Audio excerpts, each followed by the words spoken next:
Bonjour. Bonjour à tous. Alors, nous sommes heureux de vous proposer cette session un peu geek du FME World Tour très particulier. Pour que ce soit pas trop ennuyeux, on a essayé de garder un côté ludique, mais peut-être quelques mots de présentation, Loïc. Bien sûr, Loïc Guénard-Mandelli, donc gérant de Site France, expert FME indépendant, mais aussi membre de la famille RMS depuis 2018. Voilà, et moi, donc Frédéric Echelbrenner, gérant d'Ellipso Facto depuis 2014 et membre de la famille de VRMS depuis cette date-là, en fait. Fred, par contre, pourquoi cette thématique SQL dans la conférence dédiée à FME? On ne se serait pas trompé par hasard? Parce qu'en poussant son raisonnement à l'extrême, un utilisateur FME peut se dire qu'il devient inutile pour lui d'apprendre SQL, que tout peut se faire dans FME.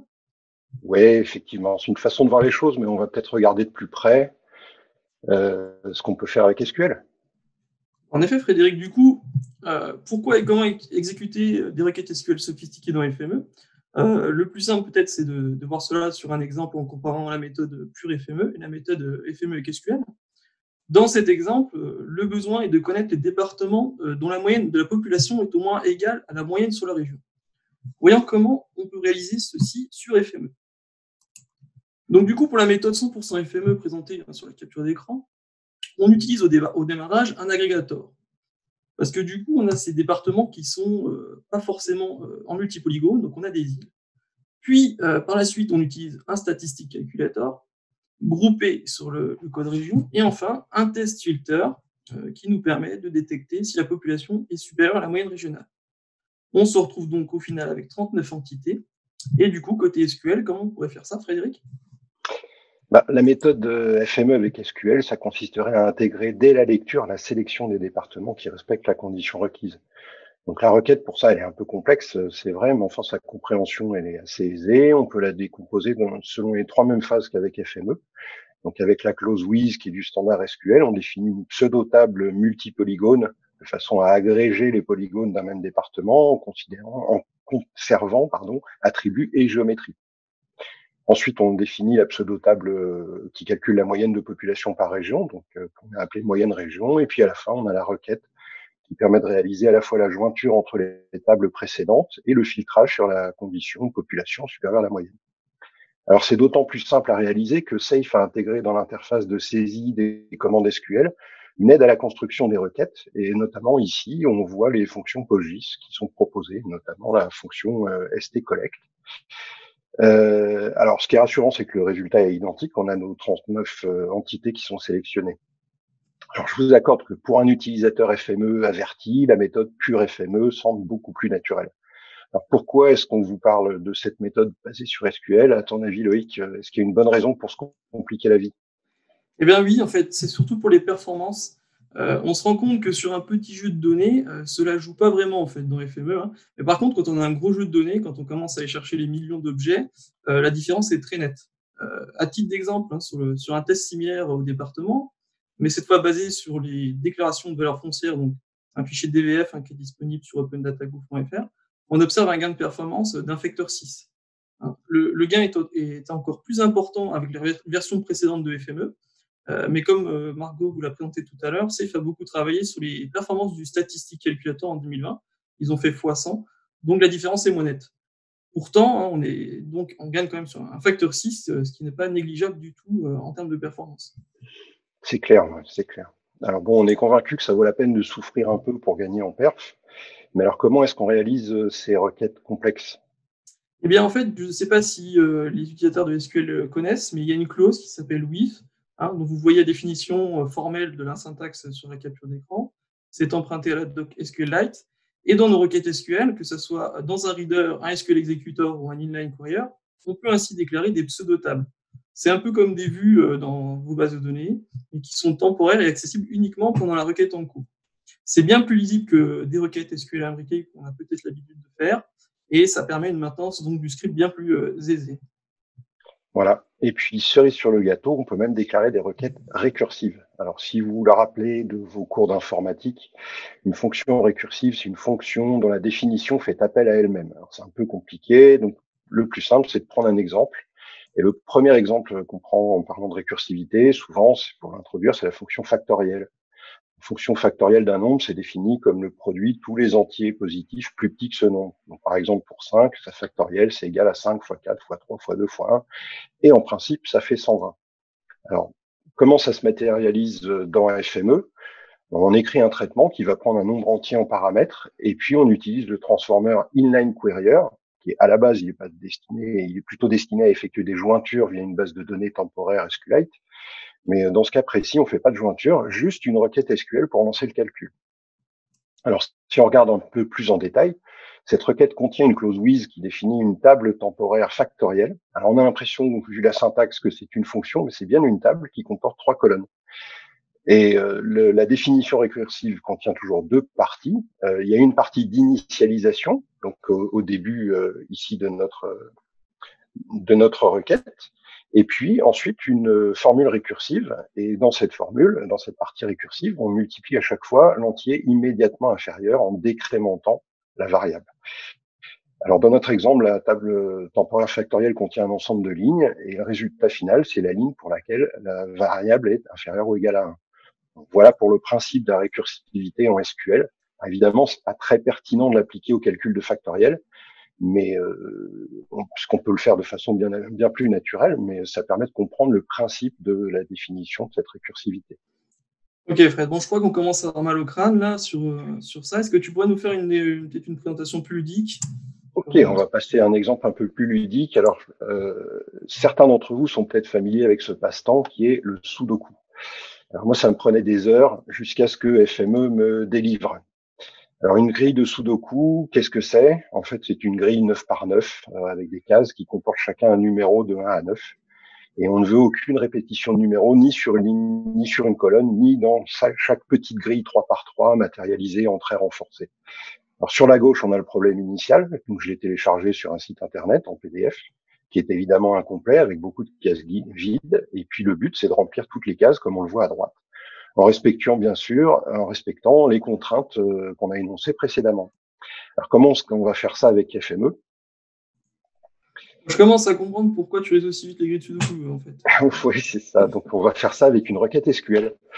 Alors, en fait, on va transformer notre grille en une chaîne de caractères de longueur 80, 9 par 9, et on va remplacer tous les numéros manquants par le caractère point. Et progressivement, récursivement, en fait, on va substituer tous les numéros possibles à chaque point et vérifier que toutes les règles du Sudoku sont respectées. Alors le plus simple, c'est peut-être de voir ça dans une démo dans FME Workbench. Donc je vous présente ici notre traitement. Donc il y a des étapes techniques préliminaires, décodage du PDF pour constituer la chaîne de caractères. Je ne vais pas vous les présenter en détail. Par contre, on va s'attarder peut-être sur la requête qui est faite ici dans le inline query. Alors, bon, je vous accorde, c'est un peu plus complexe que pour le résultat précédent. Notamment, j'ai besoin d'une première table technique qui me calcule mes numéros de 1 à 9.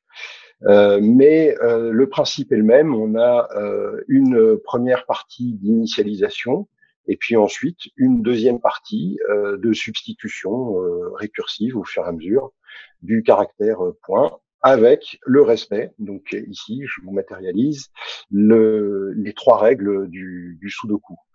Donc c'est pas d'une simplicité élémentaire, mais c'est pas non plus hors de portée, c'est pas immense. Donc peut-être on va lancer ce traitement. Alors au total, bon là je pompe pas mal sur ma connexion internet. Le plus long, clairement, c'est de télécharger le PDF depuis le site.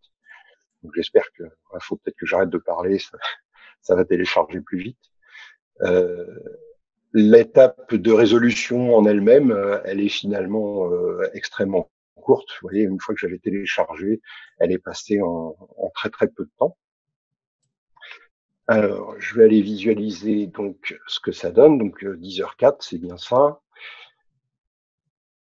Donc on a le PDF d'origine que je vais essayer de déplacer ici. Voilà. Hop, excusez-moi. Et puis, le PDF de la grille, la même grille, mais cette fois-ci résolue.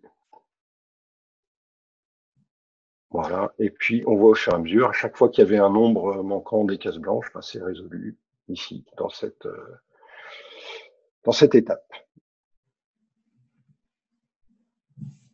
Faudrait peut-être que tu proposes tes services aux joueurs de Sudoku qui ne réussissent pas à terminer. Ah, c'est possible, écoute, c'est possible. Alors, il faut que je retrouve la fenêtre de ma présentation.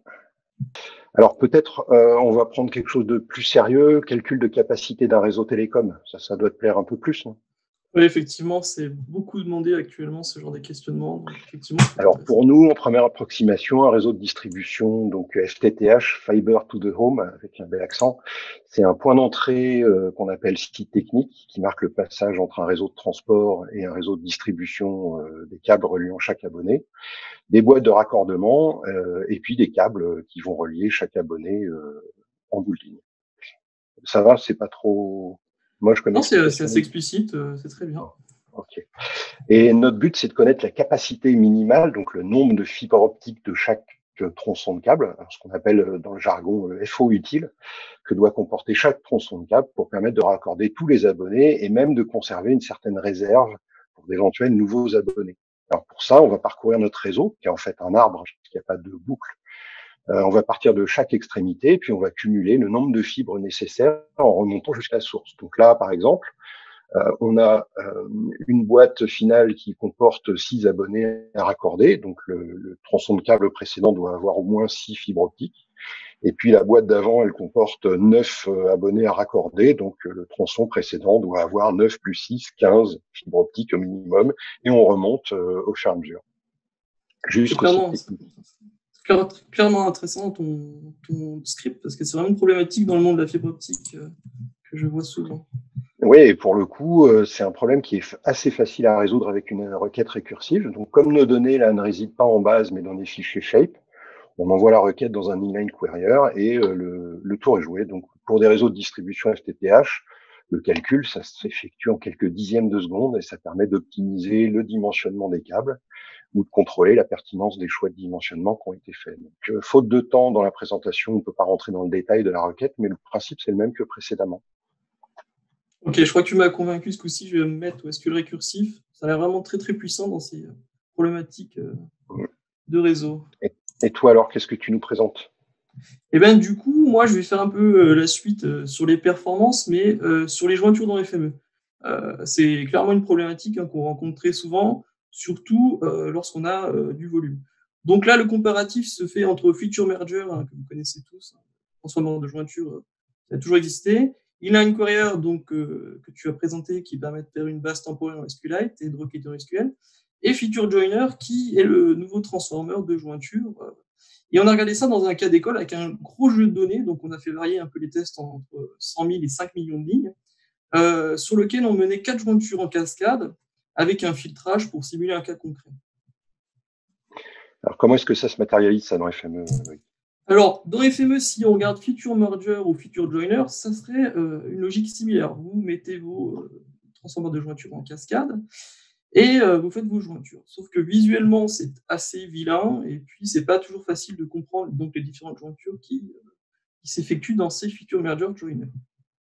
Et si on regarde ça dans un inline query, on se rend compte que c'est tout de suite plus intéressant, en tout cas visuellement, puisque vous branchez donc vos différentes données dans ce transformer, qui génère donc des tables et dans lequel vous pouvez faire une requête SQL pour effectuer vos jointures.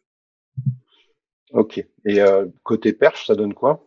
Alors, si on regarde les performances, parce que c'est ça qui nous intéresse dans cette présentation, on voit que Feature Merger et Inline Query sont à peu près équivalents sur cette question-là, avec un petit avantage sur Inline Query sur des gros volumes, mais c'est pas non plus exceptionnel.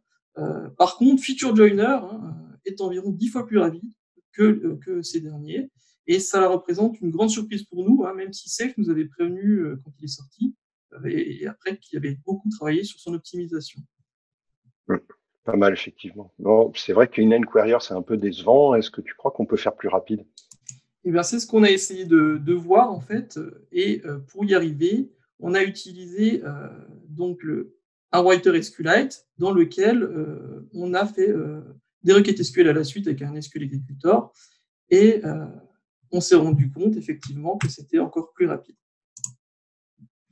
si on regarde les courbes, on se rend compte effectivement qu'on a encore gagné en rapidité par rapport au feature joiner.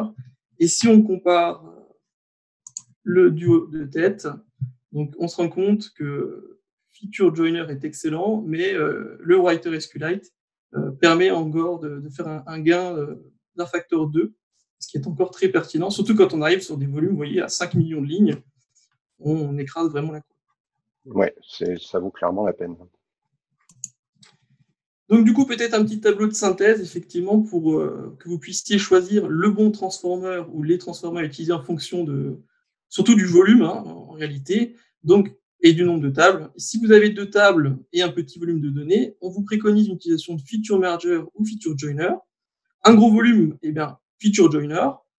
Vous aurez une meilleure performance dans un traitement simple. En cas de table multiple, et pour éviter la cascade de feature merger ou feature joiner, on vous oriente dans le cas d'un petit volume, hein, inline query pour sa clarté. Et si vous avez un gros lot de données, on vous préconise d'utiliser l'astuce d'écrire dans une base SQLite temporaire et d'utiliser à la suite un SQL executor. Bah, écoute, merci, ça semble très clair. Alors, en conclusion, on espère vous avoir convaincu via ces quelques exemples de l'importance d'employer le bon outil en fonction de la situation rencontrée. Et plutôt qu'opposer les deux technos, FME, SQL, ce qu'on vous suggère, c'est vraiment de tirer le meilleur parti de leur association. Il y a beaucoup à gagner en termes de performance pour de gros volumes de données. Effectivement, il y a beaucoup de choses intéressantes à regarder sur ces questions et nous serions ravis de discuter avec vous de ces problématiques métiers, hein, pour vous assister dans le choix de la mise en œuvre des outils adaptés. Et il nous reste à vous dire merci pour votre écoute. Ouais, merci à tous.